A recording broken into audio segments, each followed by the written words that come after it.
Je suis enseignant d'arts martiaux et d'art énergétique.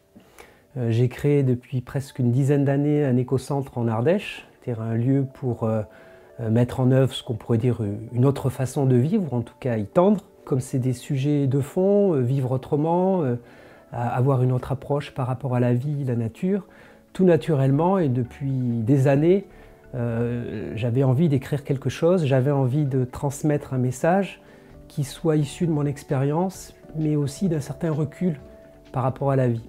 Ne vois-tu rien venir? C'est une injonction qui vient de la fin des temps, et c'est un peu comme quand un péril ou des dangers ou des difficultés pointent à l'horizon et qu'on se pose la question, mais ne vois-tu rien venir? C'est-à-dire, est-ce qu'on envisage des solutions? Est-ce qu'il y a des possibilités de résoudre ce qui arrive au galop? Parce que, bien sûr, on a de plus en plus d'incertitudes, et cette question, je trouve, c'est finalement la question que de plus en plus de personnes se posent, du plus jeune au plus vieux.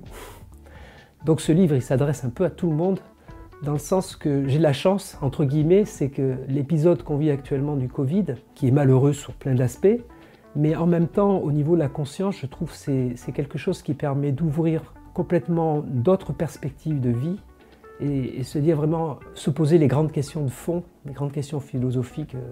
À quoi ça sert la vie? Pourquoi je suis là? Est-ce que je dois rester toujours spectateur, ou est-ce qu'il faut que je devienne un peu plus acteur par rapport à la prise en main de ce qui pour moi est important, a du sens? Ce livre, il va répondre à toutes les grandes questions qui se posent là maintenant du fait de la crise, et plus qu'une crise, c'est-à-dire d'un changement inexorable qui est en train d'arriver. C'est pour ça que je dis là, le livre arrive à point nommé, parce qu'on arrive à un moment donné où il faut commencer à envisager l'avenir autrement. Point de catastrophisme ou d'aspect négatif, pour moi, au contraire, j'essaye d'être positif et d'apporter des solutions. Mais pour moi, il y a une procédure, il y a une boucle à faire déjà à l'intérieur de chacun. C'est au cœur de l'actualité et au cœur de la préoccupation de chacun, en tout cas, tous ceux qui ne veulent pas faire comme les autruches et qui acceptent de sortir un peu la tête du trou et d'être lucides. La lucidité, c'est un aspect important dans l'approche de ce livre.